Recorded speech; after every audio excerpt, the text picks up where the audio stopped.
Gemunde, saith the weather gesan woonian shoulder. Chealder streamas sithan Cain we aftu. Edgibanan angan brother feyder mer. Those lines are from the great epic poem Beowulf, composed 12 centuries ago. The lines were spoken in the original Old English, or Anglo-Saxon, as it's sometimes called, a language as distinct and foreign as, say, German. Beowulf and the other Old English poems we've included in this program were all composed in England, but much of their material came from the heroic past of the Anglo-Saxon settlers. They often draw on happenings in the ancestral lands of Northern Europe. Much of this poetry was at first orally composed and written down only later. And Old English, in its various dialects, was the language of much of Britain from the 6th century after the final slow collapse of Roman civilization until after the Norman conquest in the year 1066.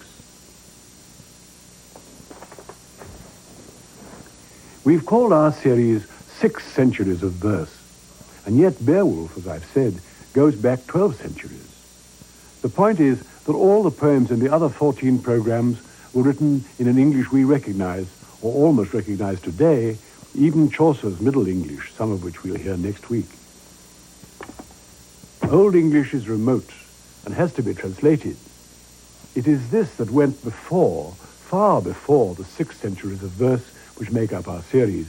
Yet we can recognize one kind of poetry as a game, in the Old English riddle poems.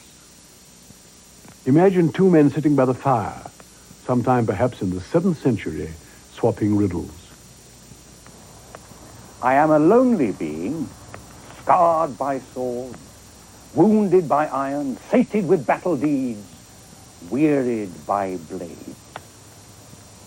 Often I witness war, perilous fight, nor hope for consolation that any help may rescue me from strife before I perish among fighting men.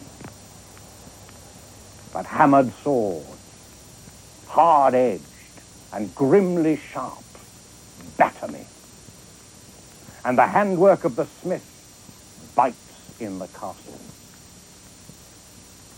I must ever wait a contest yet more cruel. I could never in any habitation find the sort of doctor who could cure my wounds with herbs. But cuts from swords ever increase on me through deadly contest, both by day and night. That was a shield. All the details fit when you think about them.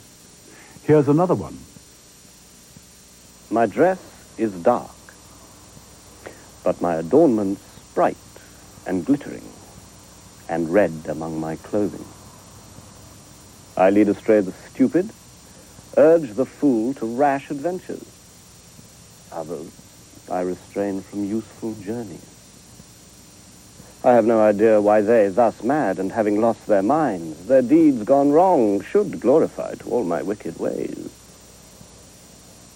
For this they shall have grief when the High Lord brings forth the dearest treasure, if they have not then ceased in this bad counsel. Perhaps that was more difficult. The answer is wine. Something that comes across in these riddle poems is the fact that a poem can be entertaining, and one kind of English humor hasn't changed. I'm a strange creature, for I satisfy women, a service to the neighbors. No one suffers at my hands except for my slayer. I grow very tall, erect in a bed. I'm hairy underneath.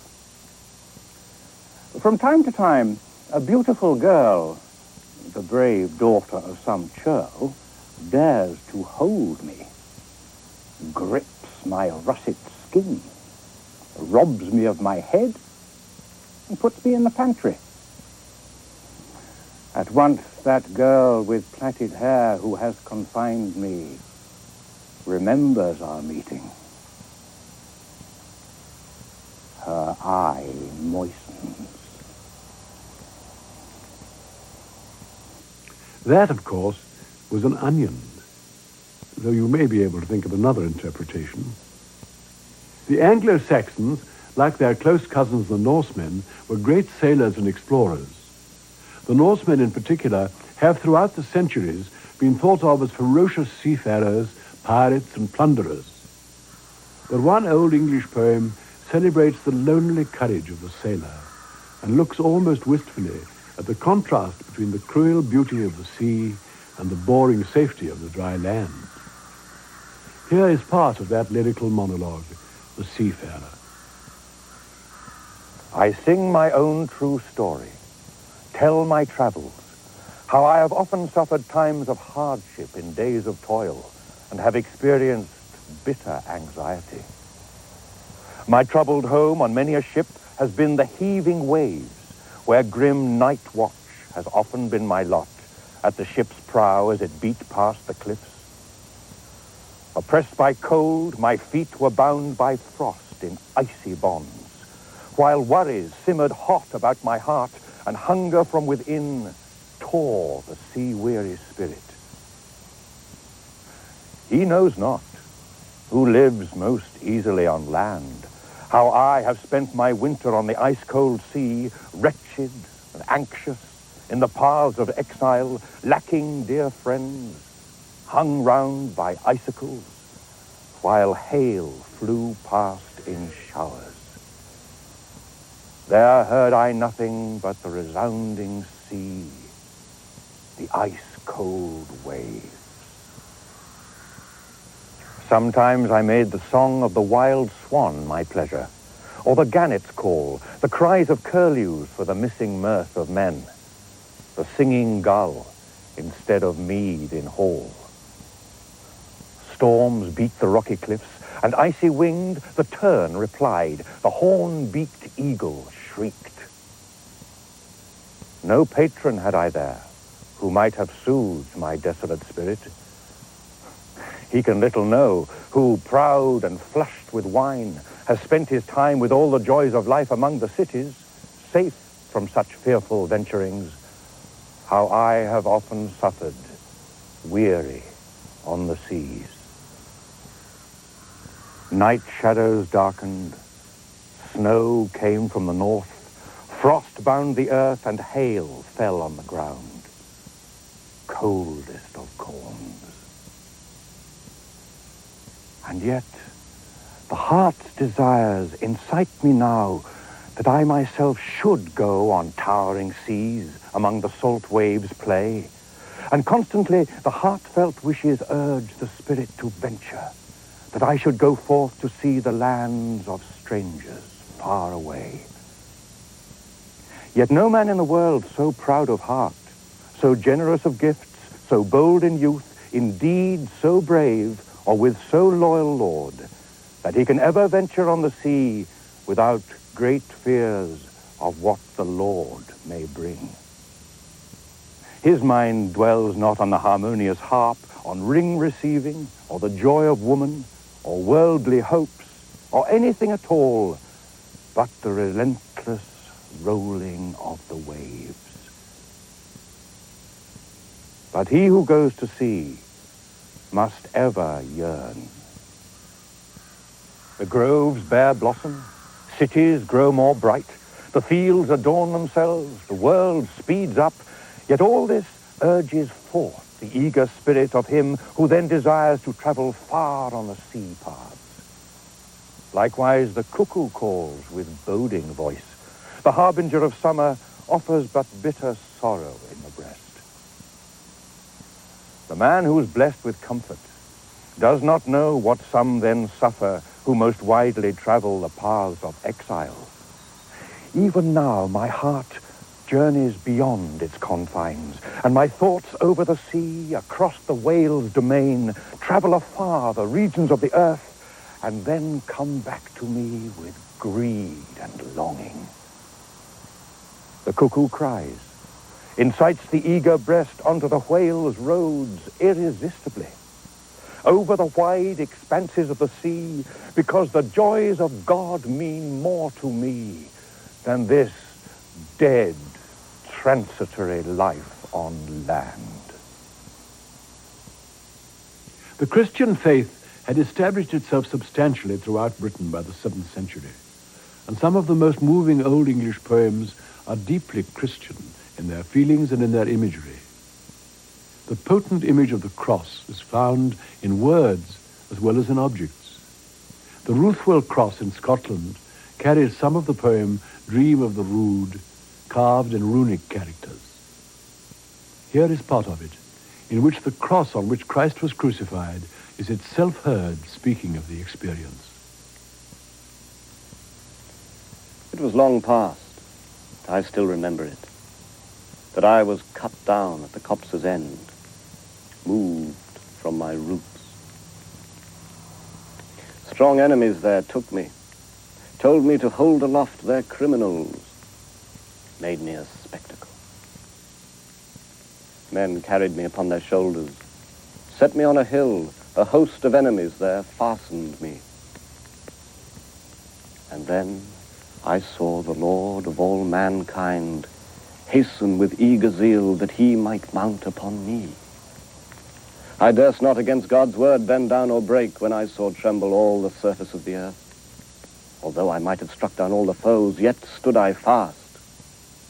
Then the young hero, who was God Almighty, got ready. Resolute and strong in heart, he climbed onto the lofty gallows tree, bold in the sight of many watching men, when he intended to redeem mankind. I trembled as the warrior embraced me, but still I dared not bend down to the earth, fall to the ground. Upright I had to stand, a rood. I was raised up, and I held high the noble king, the Lord of heaven above.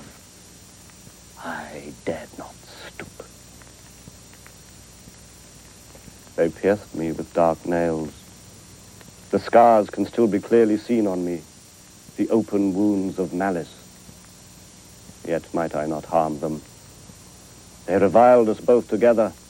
I was made wet all over with the blood which poured out from his side after he had sent forth his spirit. And I underwent full many a dire experience on that hill. I saw the God of hosts stretched grimly out. Darkness covered the ruler's corpse with clouds. His shining beauty shadows passed across, black in the darkness. All creation wept, bewailed the king's death. Christ was on the cross. The longest and most impressive of all the Old English poems is the one with which we began, Beowulf, an epic story of adventure and heroism drawing on the history and legends of the Scandinavian peoples. The plot, briefly, is this. Hrothgar, king of the Danes, builds a splendid hall in which to celebrate his victories.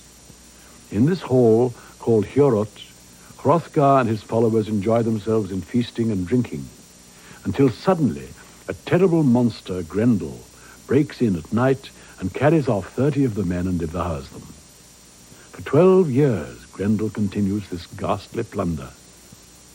Hearing of this, a lord of the Geats king, Hygelac, sails from Sweden with his warriors to help Hrothgar. This lord is called Beowulf. We come into the poem partway through, in Julian Glover's own adaptation spoken by him, into which he's cunningly woven bits of the original Old English. At the end, he leaves us in suspense, poised for further dreadful action. But now he takes up the story when Beowulf has arrived at Hjörund. Hrothgar, king of the Danes, has just welcomed him. As the poem puts it, Beowulf then replied with a boasting speech. I fancy my fighting strength, my performance in combat, at least as greatly as Grendel does his. I therefore shall not foreshorten his life with a slashing sword. Too simple a business. Of good arms he knows nothing, of the shattering of shields. No, we'll at night play without any weapon. If unweaponed he dares to face me in fight, the Father in his wisdom shall apportion the honors then. The all-holy Lord, to whichever he think fit. Then the hero lay down, while about him many brave sea warriors bent to their hall rest, not one of them thinking ever to see again their beloved country. Come on one Nicht, skriðan Skedugenga. Gliding through the shadows came the walker in the night. The warriors slept, all except one, and this man kept an unblinking watch. He waited, pent heart swelling with anger against his foe. From off the moorland's misting fells came Grendel stalking. Thacker off moor under Misleotham Grendel Gongan. He moved through the dark, saw with perfect clearness the gold-panelled hall, mead drinking place of men. The door gave way at a touch of his hand. Rage inflamed, wreckage bent, he tore the hall's jaws. Hastening onwards, angrily advancing, from his eyes shot a light in unlovely form of fire. He saw in the hall the host of young warriors, and in his heart exulted horrible monster, all his hopes swelling to a gluttonous meal. He meant to divide, monstrous in frightfulness, the life from each body that lay in that place. As a first step, he set his greedy hand on a sleeping soldier, savagely tore him, gnashed at his bone joints, bolted huge gobbets, sucked at his veins, and had soon eaten all of the man to his fingers and feet. Then he moved forward, reached to seize our warrior Beowulf, stretched out for him with his spite-filled fist, but the faster man, forestalling, rose up upon his arm and quickly gripped that sickening hand. The upholder of evils immediately knew he had not met on Middle-earth's acres with any other man of a harder hand grasp. He strained to be off. He ailed for his darkness, his company of devils, and his den beneath the mere. But Hygelac, great kinsman, recalled his evening's utterance and fastened his hold till fingers burst. The monster strained away. The man moved closer. The monster's desire was for darkness between them, direction regardless, to get out and run for his fen-bordered lair. It was an ill journey that persecutor had of it when he made for Heorot. Fear entered the Danes as they heard through the side wall the grisly plaint of the enemy of God, the sobs of the damned one bewailing his pain. The Geats leapt up to defend their great prince. They were ignorant then that no sword on earth, not the truest of steel, could touch their assailant, for every sword edge and weapon of victory he had blunted by wizardry. It was then that this monster, moved by spite against our race, found in the end flesh and bone were to fail him, for Hygelac's great kinsman, stout-hearted warrior, had him fast by the hand, and hateful to each was the breath of the other. A rip in the giant flesh frame showed then. Shoulder muscles sprang apart, a snapping of tendons, bone locks burst. The arm of the demon was severed from his side, and Grendel flew, death-sick, to his joyless den, where he knew that the end of his life was in sight. Beowulf had cleansed Heorot, saved the hall from persecution. As a signal to all, the hero hung the hand, the arm and torn-off shoulder, the entire limb, Grendel's whole grip beneath the soaring roof.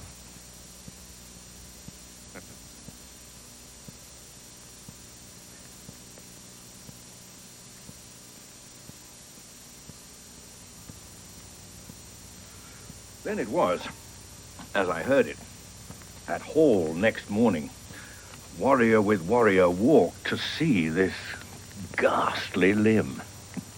The aethelings gazed at the hand high under ceiling. Each nail socket seemed steel to the eye. Each spur on the hand was a talon of fear. Of the bright building, just the roof had survived unmarred and in one piece. Along the wide high roads, the chiefs of the clans came, crossed remote tracts to follow the foe's footprints, who, with strength flagging, had staggered to his fen lair, giving up his heathen soul. There, the death-daubed waters, becrimsoned, seethed, gore-hot, and hell engulfed his life in the deep fen pool. Then the clan chiefs wheeled away from the mere in bold mood, joined by the young men, white-mounted warriors. Of Beowulf, many said that over earth's stretch, of all who wielded sword, he was worthiest to rule. Oh, in saying this, they did not slight in the least the gracious Hrothgar, for he was a good king. Ac that was good kuning.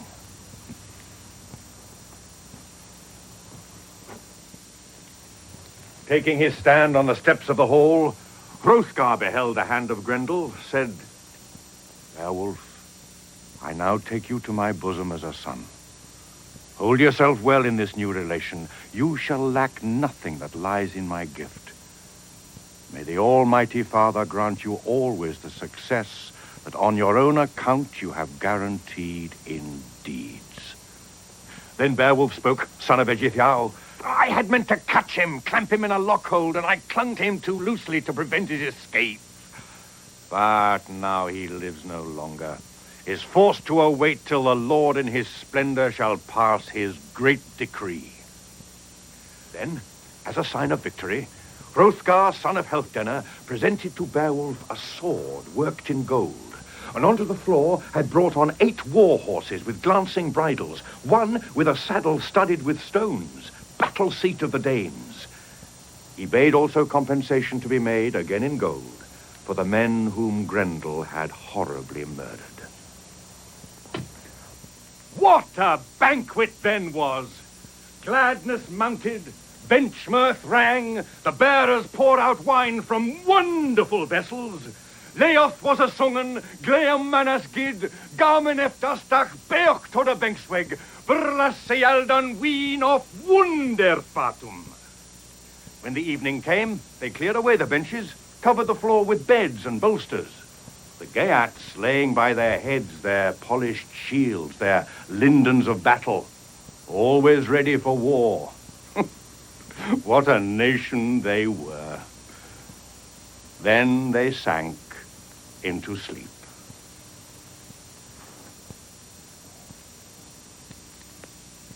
But it was soon made clear a survivor was still living. Another foe grieving, ailing for its loss. Ides egle schwiffe ernpthe gemunde, saith the wedre gesan wunian shoulder. Chealde streamas sithan cain weath to, edgibanan angan breder feather emer. In the chilling currents, dwelling in dread waters, the monstrous ogress, Grendel's mother,